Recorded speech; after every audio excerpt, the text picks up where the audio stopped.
Infertility का कारण mail में भी हो सकता है, फीमेल में भी, या दोनों पार्टनर्स में हो सकता है। ये कोई बीमारी नहीं है बल्कि एक मेडिकल कंडीशन है जिसके बहुत सारे कारण हो सकते हैं, जिसकी वजह से स्पर्म अंदर एंटर ही नहीं कर पाता है। क्या आप जानते हैं कि भारत में 10 में से 1 कपल को बच्चा पैदा करने में दिक्कत आती है। और अलार्मिंग बात यह है कि हमेशा इसका ब्लेम या सोशल प्रेशर फीमेल्स को दिया जाता है, जबकि इनफर्टिलिटी का कारण मेल में भी हो सकता है, फीमेल में भी, या दोनों पार्टनर्स में हो सकता है। ये सिर्फ एक मेडिकल कंडीशन नहीं है, ये एक सोशल और इमोशनल स्ट्रगल भी है जिसमें अक्सर लोग समाज में इस पे बात करने से कतराते हैं। नमस्कार, मैं डॉक्टर संगीता शर्मा। आज हम एक बहुत ही क्रूशियल और सेंसिटिव टॉपिक पे बात करेंगे, महिलाओं में इनफर्टिलिटी के कारण, उसका इलाज और एक उम्मीद। इनफर्टिलिटी आखिर है क्या? जब भी एक कपल 1 साल तक रेगुलर अनप्रोटेक्टेड इंटरकोर्स करते हैं और फिर वो कंसीव नहीं हो पा रहे होते हैं तो हम उन्हें इनफर्टिलिटी के लिए डायग्नोज करते हैं। अगर आपकी उम्र 35 साल से ज़्यादा है तो ये अवधि 1 साल की जगह 6 महीने के लिए कर दी जाती है। ये कोई बीमारी नहीं है बल्कि एक मेडिकल कंडीशन है जिसके बहुत सारे कारण हो सकते हैं, और अच्छी बात यह है कि इनमें से अधिकतर कारणों का इलाज हमारे पास है। भारत में ये इनफर्टिलिटी का आंकड़ा बहुत तेज़ी से बढ़ता जा रहा है। लाइफस्टाइल चेंज की वजह से, delayed marriage, environmental factors, unhealthy diet, ये सारे कुछ फैक्टर्स हैं जिनकी वजह से इनफर्टिलिटी के केसेस बहुत बढ़ रहे हैं। इनफर्टिलिटी एक आंकड़े के अनुसार 27.5 मिलियन कपल्स इनफर्टिलिटी से जूझ रहे हैं, और अक्सर वो इसके बारे में बात करने से घबराते हैं कि लोग क्या कहेंगे। आपको घबराने की ज़रूरत नहीं है।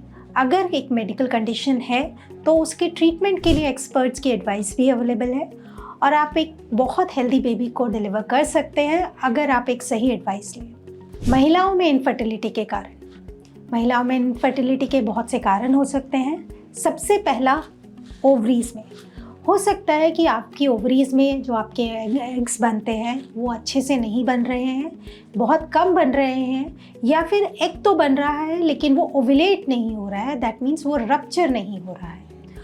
उसके कारणों में सबसे पहले जो मोस्ट कॉमन आजकल हो गया है PCOD, जो 20 to 30% रिप्रोडक्टिव एज ग्रुप की लड़कियों में पाया जा रहा है।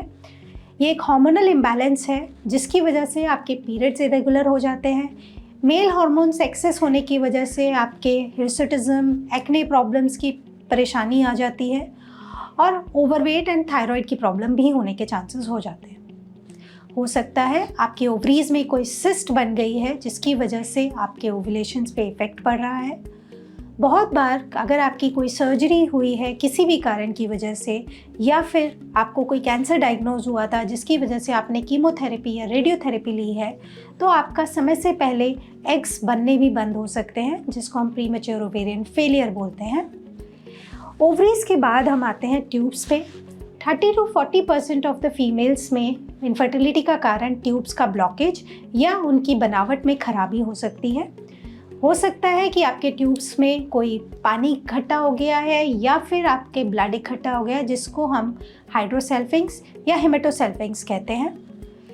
बॉडी में किसी सर्जरी के कारण या कोई सिस्ट बनने के कारण हो सकता है कुछ एडिशंस फॉर्म हुए जिसकी वजह से उसकी ट्यूब्स हमारी किंक कर जाती है और उनकी जो रेगुलर पैसेज है उसमें ऑब्स्ट्रक्शन हो जाता है।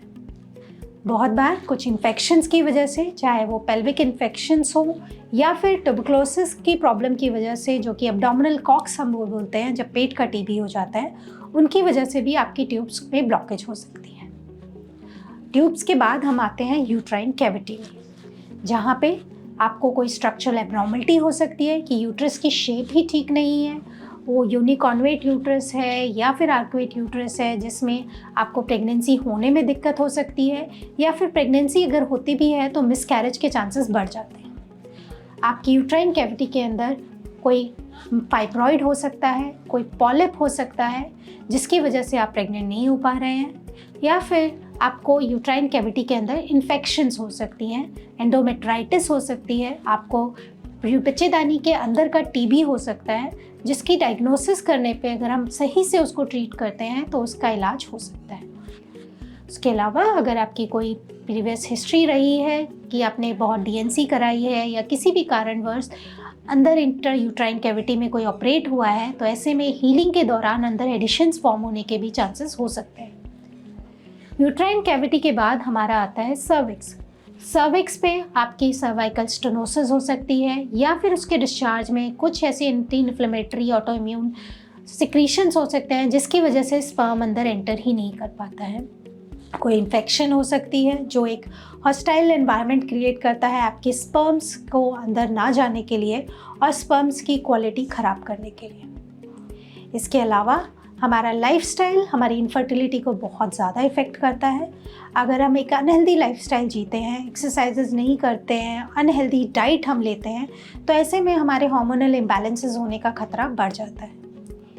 एज इनफर्टिलिटी के लिए एक बहुत बड़ा फैक्टर है। इंक्रीजिंग एज के साथ आपकी एग की क्वालिटी और क्वांटिटी दोनों ही कम हो सकती हैं, जिसकी वजह से इनफर्टिलिटी और मिसकैरेजेस के चांसेस बढ़ जाते हैं। इसके अलावा अगर आप स्मोकिंग करते हैं या अल्कोहल का सेवन करते हैं, वो भी आपकी एग क्वालिटी पे इफ़ेक्ट डालता है। पुअर डाइटरी हैबिट्स, स्ट्रेस और पोल्यूशन, ये सभी हमारी इनफर्टिलिटी को भी इफ़ेक्ट करते हैं। तो अगर हम बहुत ज़्यादा स्ट्रेसफुल रहते हैं या हमारे आसपास का एनवायरनमेंट बहुत पॉल्यूटेड है, जैसे कि आजकल हमारे दिल्ली एनसीआर में सबको मिल रहा है, ये भी हमारी क्वालिटी ऑफ एग्स पे और हमारी फर्टिलिटी पे इफ़ेक्ट डालता है, हमारे हार्मोन्स को इम्बैलेंस करता है। आज की डेट में इतने एडल्ट्रेटेड फूड्स हो गए हैं कि हम हेल्दी खाना खाने के नाम पे भी उनमें हमें इंजेक्शंस से सब्जियों को बढ़ाया जाता है जो कि हार्मोन्स होते हैं और वो हमारी बॉडी में हार्मोनल इम्बैलेंस कर सकते हैं। कुछ नॉन मॉडिफाइबल फैक्टर्स हैं, कुछ मॉडिफाइबल फैक्टर्स हैं, लेकिन हमेशा ये सोचना कि शायद अभी नहीं हो रहा है तो बाद में हो जाएगा, ऐसे में टाइम वेस्ट करने की जगह आपको अपने डॉक्टर से कंसल्ट ज़रूर करना चाहिए। आजकल मेडिकल साइंस ने बहुत तरक्की कर ली है और ऐसे में 99% टाइम्स हमें आपकी प्रॉब्लम्स के सॉल्यूशन हमारे पास हैं और उसका सही ट्रीटमेंट होने से आप एक अच्छे तरह से कंसीव करने के बाद हेल्दी बेबी को डिलीवर कर सकते हैं। एक्सपर्ट से कब मिलना है? जैसे कि हमने बताया, अगर 1 साल तक आप ट्राई कर रहे हैं रेगुलर इंटरकोर्स, अनप्रोटेक्टेड इंटरकोर्स के साथ और कंसीव नहीं हो पा रहे हैं, या फिर आपकी एज 35 से ज़्यादा है और 6 महीने से ज़्यादा समय हो गया है और आप कंसीव नहीं कर पा रहे हैं, तो आपको डॉक्टर से ज़रूर कंसल्ट करना चाहिए। इसके अलावा अगर आपकी रेगुलर साइकिल्स हैं या फिर आपकी कोई ऐसी नोन हिस्ट्री है कि आपको कंसीव नहीं हो पाता है स्पॉन्टेनियसली, तो अपने डॉक्टर से मिलने पे संकोच ना करें और टाइमली अपने डॉक्टर के पास ज़रूर पहुँचें। इनफर्टिलिटी के लिए जब भी आप डॉक्टर के पास जाएंगे तो वो आपका एक पर्सनलाइज्ड ट्रीटमेंट करते हैं सही डायग्नोसिस करने के लिए। कुछ रेगुलर टेस्ट्स आपके किए जाते हैं जिसमें कुछ ब्लड टेस्ट होते हैं जहाँ हार्मोन्स का टेस्ट होता है, अल्ट्रासाउंड करके देखा जाता है कि अंदर कोई प्रॉब्लम तो नहीं है।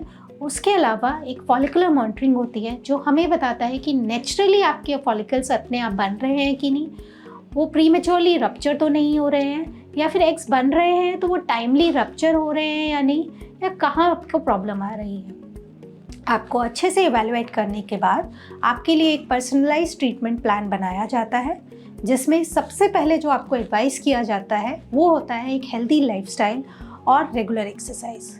अगर आप एक हेल्दी डाइट लेते हैं और रेगुलरली एक्सरसाइज करते हैं तो आपकी बॉडी में इस तरह के एंटीऑक्सीडेंट्स रिलीज़ होते हैं जो आपके हार्मोन्स को बैलेंस रखते हैं और आपकी फर्टिलिटी को इम्प्रूव करते हैं। इसके साथ ही आपको हम कुछ मेडिकेशंस भी एडवाइस करते हैं जिससे आपकी एग की क्वालिटी और क्वांटिटी दोनों इम्प्रूव हो सके। कुछ मेडिकेशंस हैं जो हम उन पेशेंट्स को देते हैं जिनमें ओवुलेशंस अच्छे से नहीं हो रहा है या एग अच्छे से फॉर्म नहीं हो रहा है। ओवुलेशन इंडक्शन के थ्रू अगर आपके एग्स अच्छे फॉर्म हो रहे हैं तो आप नेचुरली भी कंसीव कर सकते हैं। आपकी ट्यूब्स अगर ब्लॉक्ड हैं तो ऐसे में आपको बाकी ट्रीटमेंट्स पे टाइम वेस्ट नहीं करना है। ब्लॉकेज ट्यूब्स के लिए हम ज़्यादातर IVF की तरफ जाते हैं, लेकिन हमेशा ट्यूब्स के ब्लॉकेज को कंफर्म करने के लिए एक लेप्रोहिस्ट्रोस्कोपी ज़रूर करा लेनी चाहिए, क्योंकि बहुत बार सिर्फ से छोटे से एडिशंस की वजह से ट्यूब्स में किंकिंग हो रही होती है और जिसको अगर हम सर्जरी के दौरान उनको एडिसोलाइसिस कर दें तो आपको नेचुरली कंसीव होने में बहुत ईजी हो जाता है। अगर मेडिकेशन से आप कंसीव नहीं कर पा रहे हैं तो बहुत बार आपको सर्जरी की ज़रूरत पड़ सकती है, जिसमें अगर आपके फाइब्रॉइड्स हैं या पॉलिप है तो उनको रिमूव कर दिया जाता है। कोई अगर सिस्ट बनी हुई है जो एनलार्ज्ड है, जो आपकी एनाटमी को डिस्टॉर्ट कर रही है या आपके ओव्यूलेशन पे इफेक्ट डाल रही है, तो उन सिस्ट्स को रिमूव किया जाता है। कुछ केसेस में अगर ट्यूबल ब्लॉकेज है तो ट्यूबल रीएनास्टमोसिस भी किया जाता है, लेकिन वो बहुत ज़्यादा सक्सेसफुल नहीं होता है क्योंकि ब्लॉकेज ट्यूब्स के लिए ज़्यादातर हम आईवीएफ की तरफ जाना प्रेफर करते हैं। इसके अलावा अगर आपका इन सब ट्रीटमेंट्स के बाद भी आप कंसीव नहीं कर पा रहे हैं तो मेडिकल साइंस में आपके पास आर्टिफिशियल रिप्रोडक्टिव टेक्नोलॉजी है जिसमें आप आईयूआई या आईवीएफ के द्वारा प्रेग्नेंट हो सकते हैं। आईवीएफ आजकल एक बहुत ही अच्छी होप के साथ आया है और बहुत सक्सेसफुल रेट्स के साथ आया है, जो इनफर्टाइल कपल्स के लिए एक बहुत बड़ी उम्मीद है। हमारे पास ट्रीटमेंट्स या उम्मीद की कमी नहीं है, लेकिन इनफर्टिलिटी के ट्रीटमेंट के लिए जो सबसे इम्पॉर्टेंट स्टेप है वो है इसके बारे में खुल के बात करना और एक्सपर्ट की एडवाइस लेना। ये आपकी एक पर्सनल जर्नी ज़रूर है, लेकिन इसमें आपको एक एक्सपर्ट की सलाह लेना बहुत ज़रूरी है क्योंकि आपकी परेशानी के लिए सही सलाह आपके पास अवेलेबल हो सकती है। इनफर्टिलिटी की इस जर्नी में आपको अकेले चलने की ज़रूरत नहीं है। फेलिक्स हॉस्पिटल में आपकी एडवाइस के लिए और आपके ट्रीटमेंट के लिए हम आपके साथ हैं। आपको कोई भी परेशानी है आप उसके बारे में खुल के बात कर सकते हैं। इसके बारे में बात करना बहुत ज़रूरी है क्योंकि सही समय पे ट्रीटमेंट लेना भी ज़रूरी है। आप जितना डिले करेंगे ट्रीटमेंट करना उतना ही मुश्किल हो जाता है। होपफुली ये वीडियो आपको अच्छा लगा है और अगर इन्फॉर्मेटिव लगा है तो इसको बाकी लोगों के भी साथ भी शेयर करें। और आपकी फैमिली में अगर कोई भी इनफर्टिलिटी से जूझ रहा है उसके लिए एक सोशल प्रेशर क्रिएट करने की जगह उसको एक फ्रेंडली एनवायरनमेंट दीजिए और एक फर्टिलिटी एक्सपर्ट के साथ उसका कंसल्टेशन ज़रूर कराएं। Thank you so much. Doctor की अपॉइंटमेंट के लिए दिए गए नंबर 9810455953 पर आज ही संपर्क करें।